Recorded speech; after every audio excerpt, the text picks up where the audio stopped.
Chapter number 7 glimpse of India, यानी ऐसी जगह जहाँ इंडिया की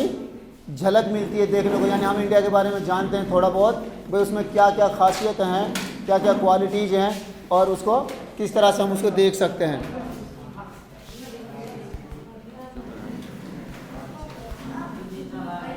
ठीक है भाई,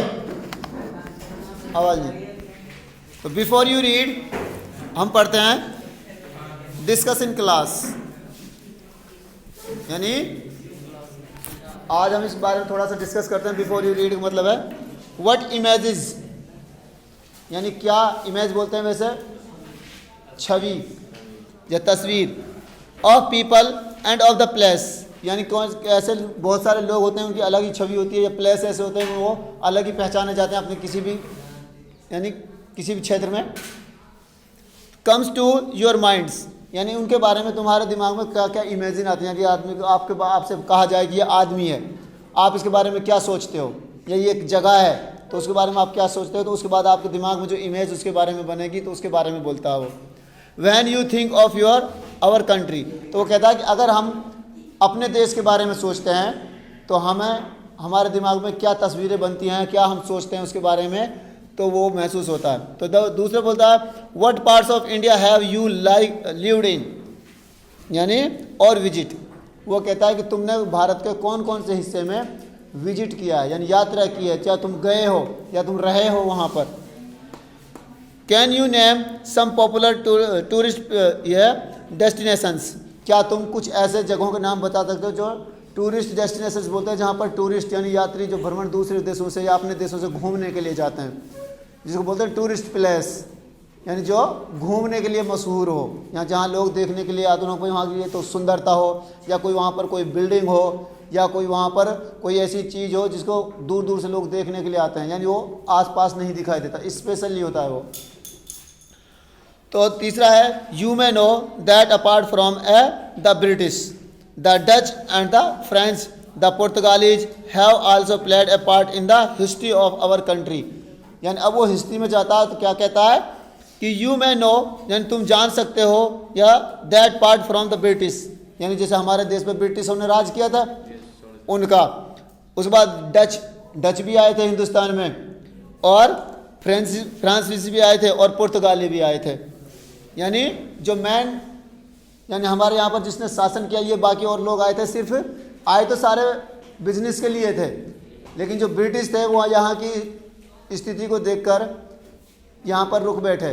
क्योंकि यहाँ के जो लोग थे उनको अंदाज़ा लग गया था ये छोटे छोटे रजवाड़ों में, छोटी छोटी रियासतों में बटा पड़ा है, तो इनको ऐसा करो, हमारा बिजनेस तो हो ही रहा है, इनमें फूट डाल दो आपस में और इनके ऊपर राज कर लो। और वही नीति उन्होंने काम की अपनाई, और यहाँ तक लगभग 250 सालों तक राज किया था। ठीक है, तो कहता है कि उनमें से उन्होंने अपनी क्या क्या छाप छोड़ी, क्या हमारे देश पर उसका असर पड़ा, उसके बारे में बोलता है वो कि can you say which part of India shows French and the Portuguese यानी इन्फ्लुएंस, वो कहता है कि हिंदुस्तान के कौन कौन से हिस्सों में पुर्तगालियों की कोई छाप हो या फ्रेंच वालों की कोई छाप हो, कहने का मतलब है कि वो अपनी यहाँ कल्चर छोड़ गए हों, यानी यहाँ काफ़ी दिन रहे वो, तो ऐसा हो सकता है कि कुछ हिस्सों पर वो अपनी कल्चर छोड़ गए हों, अपनी कोई छाप छोड़ के गए हों, उसके बारे में बोलता है। फोर्थ नंबर है can you say which part of India grows T and coffee, क्या आप जानते हो या क्या आपको पता है कि हिंदुस्तान के कौन से हिस्से में चाय या कॉफ़ी सबसे ज़्यादा उगाई जाती है। ठीक है, तो अब हमारा जो पहला पार्ट है अ बेकर फ्रॉम गोवा, तो इसके बारे में लिखा उसने this is a pen portrait of a traditional Goan village baker who still has a important place in his society, यानी इस पार्ट में जो बताया गया है this is a pen portrait of a traditional गाँव विलेज, यानी ये जो कहानी ली गई है या जो ये लेख लिया गया है ये एक ऐसी ट्रेडिशनल परंपरा है या एक ऐसी कहानी है जो गाँवों से ज़्यादातर संबंधित रखता है, यानी गाँव में उसको चला गया अब से पहले, अब तो फिलहाल है नहीं है ये, लेकिन पहले था। Who still has an important place in the his society, और वो कहते हैं कि ये जो काम है इसने अपने सोसाइटी में यानी अपने समाज में एक अलग छाप छोड़ी है। तो अब आगे हम शुरू करते हैं अपने पार्ट को। Our elders are often heard, यानी हमारे जो बड़े हैं वो अक्सर वो सुनते हैं, या फिर हमें उनसे सुनने को मिलता है। यानी वो पहले कहते हैं ना कि पहले का जो समय था वो बहुत अलग था, यानी पहले ऐसे हालात नहीं थे। तो ऐसे वो कहता है, तो यह है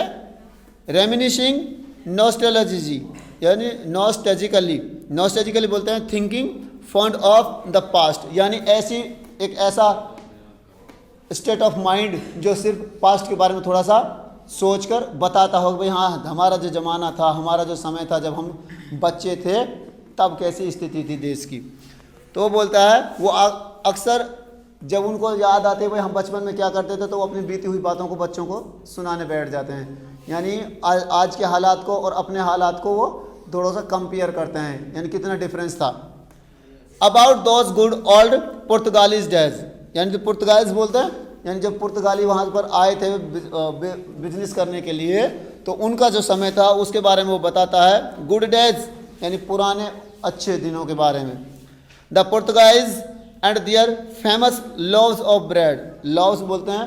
रोटी को, यानी डबल जो रोटी होती है ना, यानी अब तो छोटी छोटी सी बनती है और काफ़ी बड़ी बनती है। जैसे आप वो खाते हैं ना वो बर्गर, उसमें काफ़ी बड़ी होती है, एक और होती है जो इतनी चौड़ी होती है काफ़ी, मतलब जैसे हमारी चूल्हे वाली रोटी होती है ना उसके बराबर होती है वो। तो ब्रेड की जो रोटी होती है डबल रोटी है, उसके बारे में बताता है वो। Those eaters of loaves might have vanished but the makers are still there, यानी वो कहता है कि वो रोटी बनाने वाले जो वो रोटियां बनाते थे डबल रोटी, दोज ईटर्स ऑफ लॉज यानी वो रोटियां खाने वाले, माइट हैव वैनिश्ड, वैनिश्ड बोलते हैं साफ हो जाना, यानी ख़त्म हो जाना, यानी वो रोटियां खाने वाले ख़त्म हो गए। भाई सदा मदा थोड़े रहेंगे, लेकिन जो एक बिजनेस एक बार चल निकला है तो 100 साल 200 साल तक चलता है वो। तो जो शुरुआत में जब जिन्होंने खाई होगी तो वो तो ख़त्म हो चुके होंगे ना। तो वो कहता है कि जो रोटियां वो खाते थे उस वक्त शायद वो ख़त्म हो गए खाने वाले, बट द मेकर्स, परंतु जो बनाने वाले हैं, आर स्टिल देयर, अभी भी वहाँ मौजूद हैं, यानी अभी भी वो अपने उसी काम में लगे हुए हैं, खाना बनाने यानी वो डबल रोटी बनाने में। We still have amongst us the mixers the moulders and the those who bake the loaves, यानी वो बोलता है कि we still have amongst us, यानी अभी भी, अमोंगस्ट बोलते हैं बीच में, यानी हमारे आप लोगों के बीच में अभी भी उनमें से कुछ लोग मौजूद हैं। द मिक्सर बोलते हैं जैसे कोई भी चीज़ को मिक्स करते हैं, यानी ऐसा तो है नहीं कि हमने आटा में पानी डाल दिया उसको ऐसे चला दिया, यानी उसको मिक्स करने वाला भी एक्सपर्ट होना चाहिए। जब आटा अच्छी तरह से मिक्स होगा, उसको अच्छी तरह से गूंथ देंगे तो ही रोटी अच्छी बनेगी। अगर आपने आधा अधूरा आटा गूंधा ना तो चूल्हे की रोटी भी अच्छी नहीं बनती, यानी उसकी भी एक स्टेज होती है कि इस स्टेज तक उसको गूंथा जाए। ठीक है, तो वो कहते हैं मेकर्स, मिक्सर्स, द मोल्डर्स, यानी और उसको सेकने वाले या उसको तरतीब से लगाने वाले, एंड दोज हूँ बैक द लव्स, और वो लोग जो भीतर भट्टी में काम करते थे, जो उनको तवे पर सेकते थे वो। दोज एज ओल्ड, यानी वो पुराना समय, time tested furnace still exits, यानी वो फर्नेस बोलते हैं खुशबू को, सुगंध, यानी फर्नेस बोलते हैं भट्टियों को, यानी उन भट्टियों से जो खुशबू आती है अभी भी वो, अगर वो चालू हैं तो अभी भी वो टेस्ट उनमें बरकरार है। यानी अगर उनको हम चलाते हैं या उनको कोई चलाता है तो वो जो टेस्ट उनमें शुरुआत में जो टेस्ट उन्होंने दिया था, यानी स्वाद, वो अभी भी उनमें बरकरार, क्योंकि वो भट्टियाँ जब तक चालू रहेंगी, जब तक वो ब्रेड बनाती रहेंगी, लोग खाते रहेंगे और टेस्ट हमारा बना रहेगा। Still exist the fire in the furnace has not yet been extinguished, यानी वो कहते हैं कि उन भट्टियों की जो आग थी अभी हुई ख़त्म नहीं हुई, या फिर वो अभी भी बरकरार थी। द थर्ड एंड द जिंगल, थर्ड बोलते हैं यानी किसी चीज़ को ज़मीन पर मारने से जैसे जो आवाज़ होती है ना, जैसे कोई डंडा होता है बांस का, उसको नीचे दे के मारते उसको थर्ड बोलते हैं, और जिंगल बोलते हैं झनकार की आवाज़ को, यानी द थर्ड and the jingle of the traditional bakers bamboo,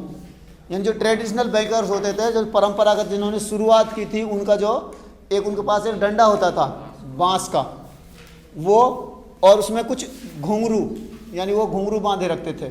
यानी एक बार उसको ज़मीन पर दे के मार देता तो वो आवाज़ भी होती थी और घुंघरू की आवाज़ भी होती थी, यानी उनकी जो आवाज़ थी उस वक्त की वो अभी भी, यानी ऐसा लगता था कि मानो फिलहाल भी वो है। और ये हेयरलिंग हिज अराइवल, हेयरलिंग बोलते हैं अनाउंसिंग, यानी कुछ कहना, यानी जैसे कोई फेरी वाला आता है तो आवाज़ नहीं लगाता है, ऐसे ही वो भी आवाज़ लगाते थे, और आवाज़ लगाने के साथ साथ जो उनके पास बांस होता था उसको घर के आगे वो पटकते थे, देते के मारते थे, यानी आवाज़ के लिए, यानी जैसे घर पर घंटी बजाते हों। अराइवल इन द मॉर्निंग, सुबह में आते हैं भाई, नाश्ते का जो सामान है सुबह में खाया जाता है चाय के साथ, दूध के साथ, तो वो सुबह में आते थे। In the morning can still be heard in some places, और वो कहता है कि आज भी कुछ जगहों पर तो ऐसा सुनने को मिल जाता है कि कुछ लोग आते हैं और वो सुबह का जो नाश्ते का सामान है वो दे के जाते हैं। और वो कहता है may be the father is not alive but the son still carries on the family professions, यानी वो कहता है कि जिन लोगों ने वो प्रोफेशन शुरू किया था, यदि ऐसा हो सकता है जो बड़े थे, यानी जो पिताजी थे जिन्होंने वो बिजनेस शुरू किया था वो शायद ख़त्म हो गए हों, लेकिन जो उनके बच्चे हैं, उनके सन हैं, वो अभी भी उसी प्रोफेशन में, उसी बिजनेस में लगे हुए हैं। These bakers are even today known as the pader in Goa, यानी आज के दौर में, आज के समय में गोवा में इन लोगों को पैडर के नाम से जाना जाता है। यानी पहले उनको बेकर बोलते थे, कुछ और बोलते थे, लेकिन आज जो हम उसके बारे में बात करते हैं तो उनको पैडर बोला जाता है। तो during our childhood in Goa, यानी जो राइटर है वो कहता है कि जब हम बच्चे थे गोवा में हम रहते थे, उस वक्त the baker used to be our friend, यानी जो बेकर होते थे वो हमारे दोस्त हुआ करते थे। कंपेनियंस, इन कंपेनियंस बोलते हैं साथी को, एंड द गाइड, और गाइड बोलते हैं मार्गदर्शक को, यानी रास्ता दिखाने वाले को। When he set out in the morning on his selling round, जब वो निकलते थे, सेट आउट बोलते हैं जैसे निकलना, जब वो निकलते थे कहाँ पर, the morning on his selling round, यानी उनका जो बिक्री का जो समय होता था, बिक्री का जो राउंड होता था उस पर वो निकलते थे।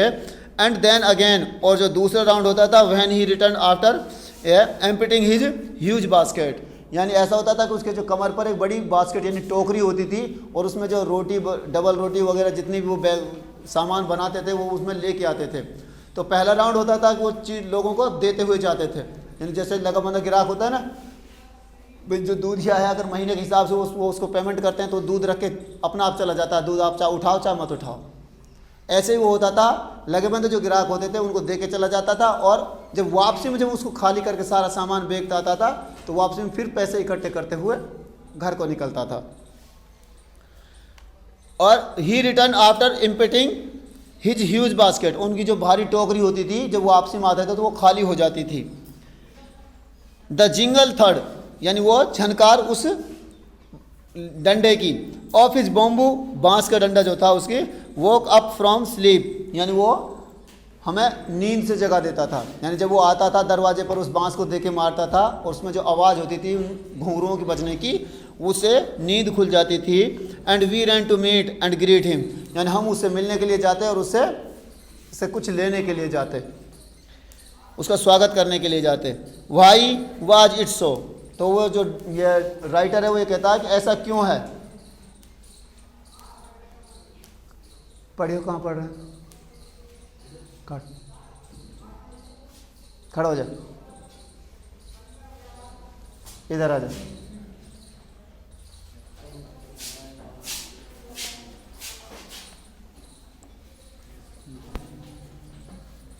शुरू कर। तो वो कहता है कि जब वो हमारे घर पर आते हैं दरवाजे पर उस बांस को देके मारते थे तो उसकी आवाज़ से हम जाग जाते हैं और हम उससे मिलने जाते हैं और उसे ग्रीट करते हैं, उसका स्वागत करते हैं। क्यों? अब वो कहता है कि वाई वाज इट सो, ऐसा क्यों भाई, बिना कारण के तो कोई किसी का, कहते हैं ना बिना मतलब के तो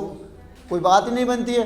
तो वो इसलिए कहता कि what is for the love of the loaf, ये कारण था। लॉफ बोलते हैं रोटी को, रोटी से प्यार, यानी जैसे बच्चे होते हैं ना, यानी जैसे घर में जो खाना बनता है उससे ज़्यादा उसको बाहर की चीज़ अच्छी लगती है, यानी ऐसा कहता है। यानी जब हम जगते थे तो उसके पास जाते हैं, उसका स्वागत करते हैं इसलिए कि वो हमें कुछ दे के जाए, यानी हमें कुछ खाने के लिए दे। नॉट एट ऑल, ऐसा नहीं था। The loaves were bought by some, ये पास्किन और द बास्टिन, the maid servant of the house, यानी the loaves were bought by some, यह पास्किन एंड द बास्टिन, यानी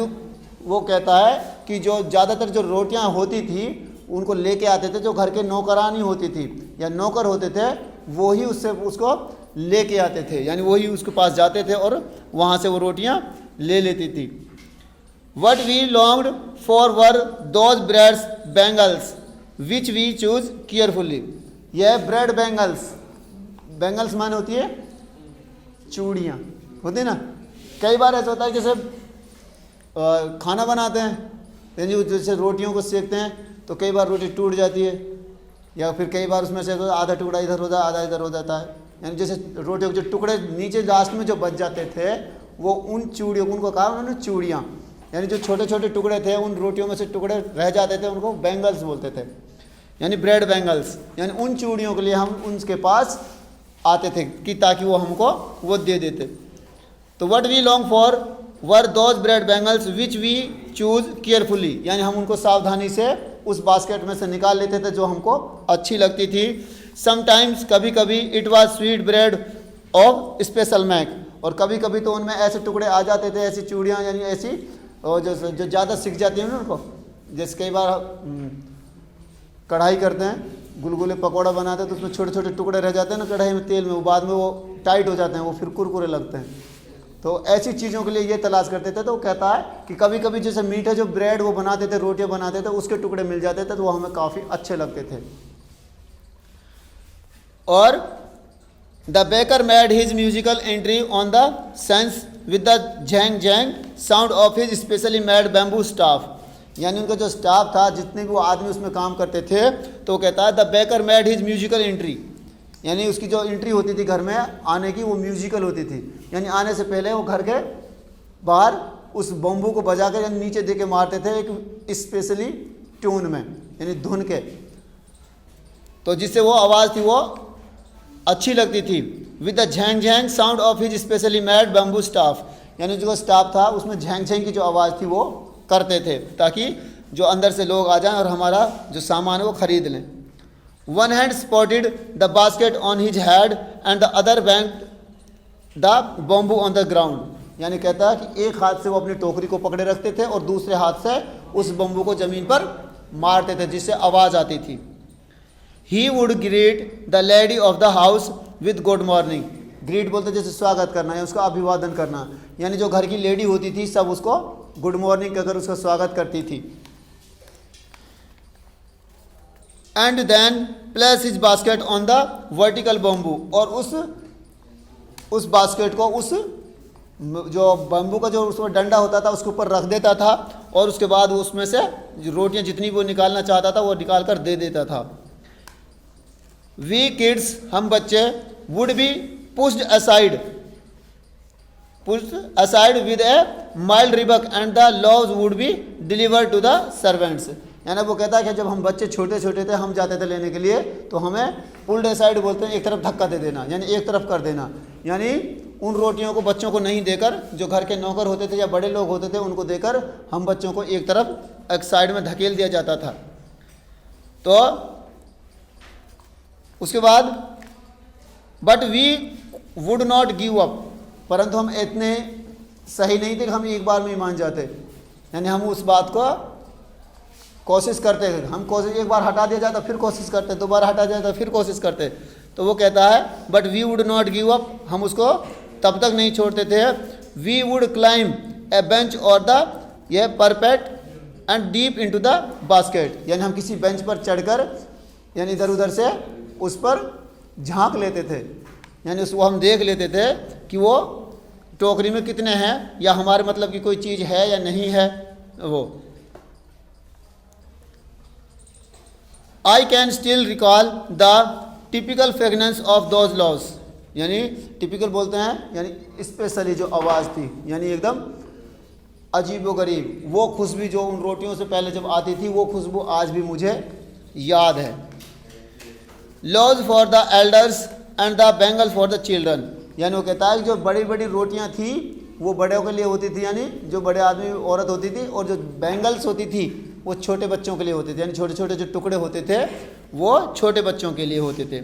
then we did not even care to brush our teeth और wash our mouth properly, यानी वो कहता है कि हमें इस बात की कोई परवाह नहीं थी कि हमने अपना मुंह धोया है नहीं धोया, दांत ब्रश किए हैं नहीं किए, लेकिन अगर वो आ जाता था तो हम सीधे बिस्तर में से ही उसी के पास दौड़ते थे। और एंड वाई शुड वी, और हम ऐसा क्यों करते थे? Who would take the trouble of plucking the mangoes leaf for the toothbrush, यानी वो क्या कह रहा है, हम ऐसा इसलिए करते थे क्यों कि who would take the trouble of plucking the mangoes leaf, यानी कौन कष्ट करे आम के पत्ते तोड़ने की, यानी वो कहता है कि आम के पत्ते तोड़ने की कौन कोशिश करता फॉर द टूथब्रश, यानी वो कहता है कि आम के पत्ते की टूथब्रश बनाई जाती। और and why was it necessary at all, और ये ज़रूरी क्यों था, यानी जैसे बच्चे बोलते हैं ना भाई पहले ऐसा था ही नहीं कि भाई शुरुआत में कॉलगेट का जो पेस्ट था वो आ गया था या फिर क्लोजअप था, कुछ नहीं था, यानी नमक और राख मिला के दांतों को साफ करते थे। तो ये कहता है कि उनको हम साफ करते थे आम की पत्तियों से अपने दांतों को, जैसे उस वक्त का जो ट्रेंड था। तो वो कहता है कि why and why was it necessary at all, यानी ये सब कुछ जरूरी क्यों था। तो वो उसके बाद उदाहरण देता है क्या, the tiger never brush his teeth, और वो कहता है कि जो शेर होता है, चीता होता है, कभी अपने दांतों की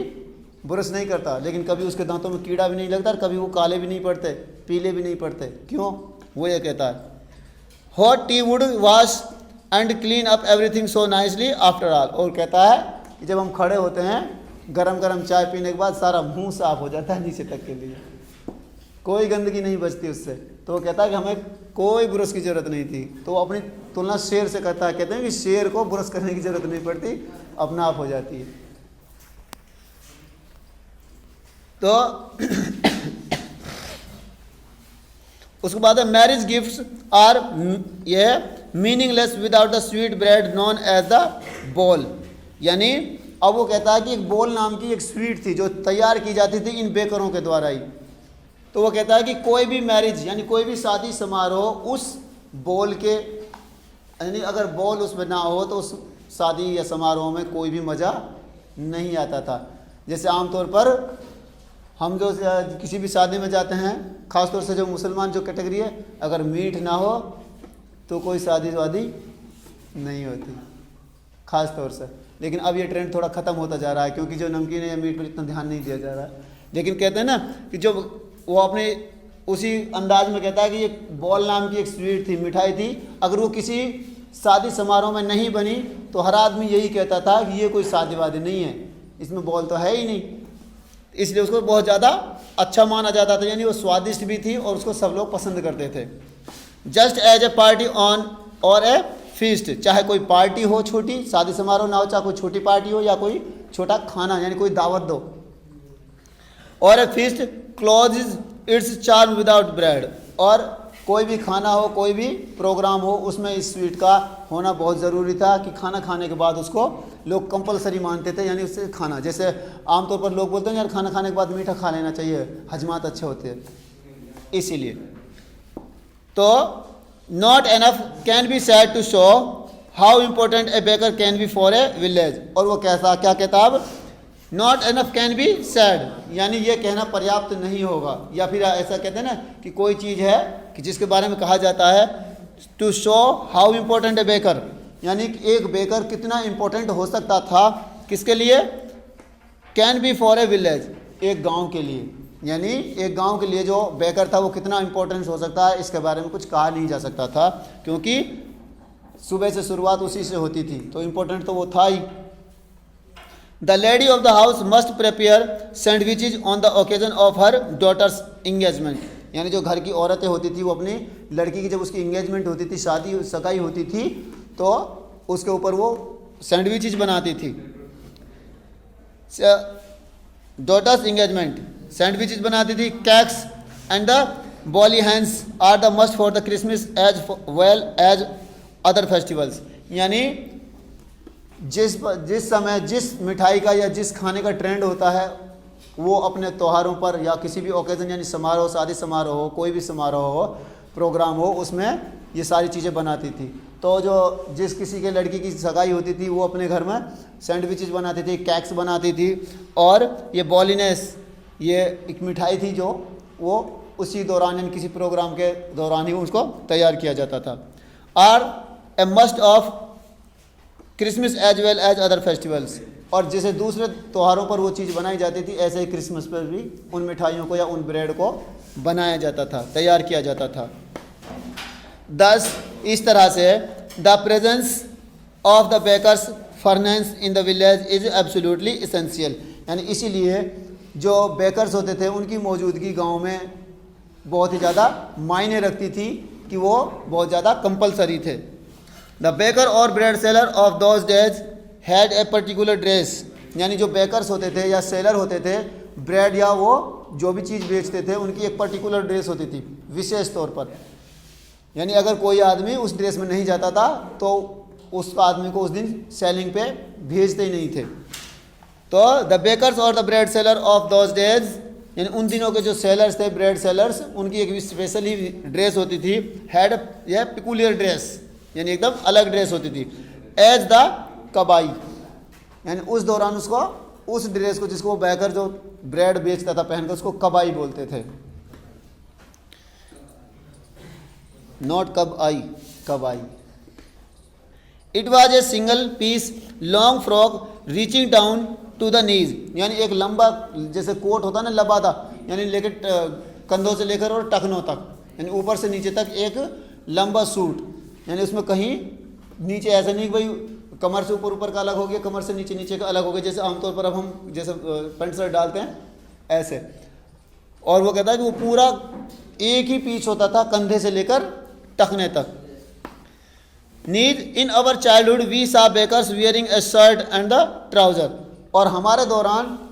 हमने देखा जब हम बड़े हुए तो थोड़ा सा जो बेकर्स थे उनकी ड्रेस चेंज हो गई, तो वो एक शर्ट पहनते थे और एक ट्राउजर पहनते थे, ट्राउजर बोलते हैं पजामे को, which were shorter than full length ones and longer than half pants, यानी वो कहते था कि ना तो वो पूरा पैंट था और ना वो छोटा निक्कर था, एक तो आता है हाफ पैंट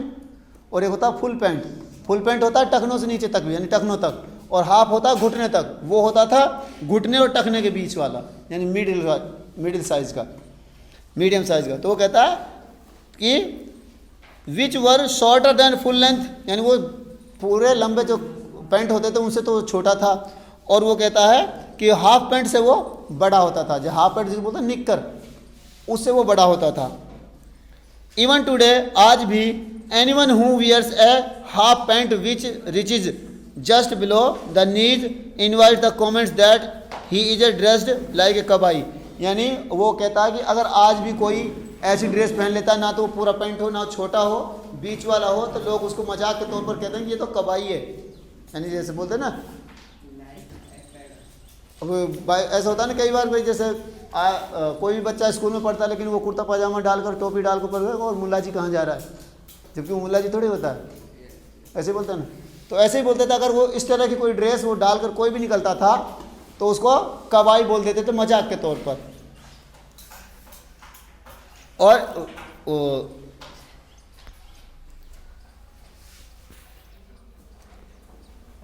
कबाई नहीं, पैडर, कबाई तो उससे पहले बोलते थे, ठीक है ना, उसको पैडर बोल देते थे। The baker usually collect his bills at the end of the month, यानी ये जो बेकर थे ये अपने बिल महीने में इकट्ठा करते थे। महीने का इकट्ठा का मतलब जैसे पहली तारीख से लगा और अंत में जब महीना पूरा हो गया तब पेमेंट होता था उनका, यानी वो महीने में पेमेंट इकट्ठा करते थे of the month. Monthly accounts used to be recorded on some wall in pencil, यानी जो मंथली रिकॉर्ड होता था, जिस घर का जो रिकॉर्ड था उसकी दीवार पर पेंसिल से लिख देते थे भाई आज इतना लिया, आज इतना लिया, आज इतना लिया, और उसी के दौरान वही लास्ट महीने में जब वो पूरा हो जाता तब उसी को कलेक्ट यानी काउंट कर कर टोटल हिसाब जोड़ दिया जाता था। यानी monthly accounts used to be recorded on some walls in pencil, यानी कुछ दीवारों पर पेंसिल से लिखकर वो रिकॉर्ड बरकरार रखा जाता था एक महीने में, उसके बाद पेमेंट होता था। Baking was Indeed A profitable profession in the old age, यानी वो क्या कहता है जो बेकिंग है यानी ऐसे खाना बनाना, यानी ब्रेड वगैरह टोस्ट वगैरह बनाना, ये प्रॉफिटेबल बोलते हैं, लाभ के योग्य, यानी जिससे हमें लाभ होता है, यानी हमें मुनाफा होता है। Indeed professional in the old age, यानी पुराने दिनों में ये जो चीज़ें थी, इस तरह का जो बिजनेस था वो काफ़ी मुनाफा देने वाला था। The baker and his family never starved, यानी वो कहता है जो बेकर था और उसका जो परिवार था कभी भूखा नहीं मरता था। यानी इतना सामान तो वैसे ही खराब होके या बच जाता था जिसको वो खुद खा लेते थे, तो भूखा क्यों मरेगा, क्योंकि खुद का घर का प्रोफेशन है, भूखा तो नहीं मरेगा। तो इसलिए कहा है कि जो बेकर था और उसका परिवार था वो कभी भूखा नहीं मरता था। He his family and his servants always looked happy and the ये प्रोस्पेरियस, प्रोस्पेरियस बोलते हैं धन संपन्न यानी अच्छी कंडीशन वाले। तो कहता था जिसका बेकरी होती थी वो उसका परिवार और उसके जो नौकर थे वो हमेशा ऐसे दिखाई पड़ते थे, यानी काफ़ी अच्छे पैसे वाले, यानी उनकी कंडीशन काफ़ी अच्छी होती थी। Their plump physique was an open testimony on to this. Open testimony बोलते हैं public statement about a character or quality, यानी एक ऐसी क्वालिटी जिसके बारे में जो पब्लिक है वो पूरी बोल देती है। यानी कहते हैं ना, हम आमतौर पर ऐसे बोलते हैं कि जैसे कोई आदमी है उसके अच्छा नीमन मोटा तगड़ा है और हम उसको बोलते हैं पहलवान जैसा लग रहा, चाहे उसमें कुछ भी मत हो, ऐसे बोलते हैं। तो जैसे व्यंग कमेंट करते हैं ना, उस हिसाब से कह रहा वो कि दियर प्लम्प फिजिक्स, यानी उसका जो फिजिकल जो अपीयरेंस था, यानी जैसे आदमी अंदर से तो कोई देख ही नहीं सकता क्या है इसके अंदर, लेकिन बाहरी जो उसका पहनने का ढंग था, रहने का ढंग था, खाने पीने का ढंग था, उसको देखकर was an open testimony to this, यानी हर कोई आदमी उनके बारे में कह देता था, यानी कि भाई ये ठीक ठाक है। Even today many persons with a jack fruit like physical appearance is easily compare to a baker. और वो कहता है कि अगर आदमी आज भी इस अपीयरेंस का हो, इस यानी लोकेशन यानी देखभाल का ऐसा हो कि वो थोड़ा सा मोटा लगे और वो थोड़ा गोल मटोल सा लगे। जैक फ्रूट किसको बोलते हैं? जैक फ्रूट सुना? जैक फ्रूट सब्जी का नाम, कटहल, जिसमें कांटे कांटे से होते हैं। तो कटहल तो गोल मटोल ही होता है ना। तो वो कहता है कि अगर आदमी आज भी कोई ऐसा दिखाई देता है जो गोल मटोल लगता है, तो आज भी लोग उसको मजाक के तौर पर उसको बोल देते हैं कि शायद ये एक बेकर है, उसकी तुलना करते हैं एक बेकर से। खत्म।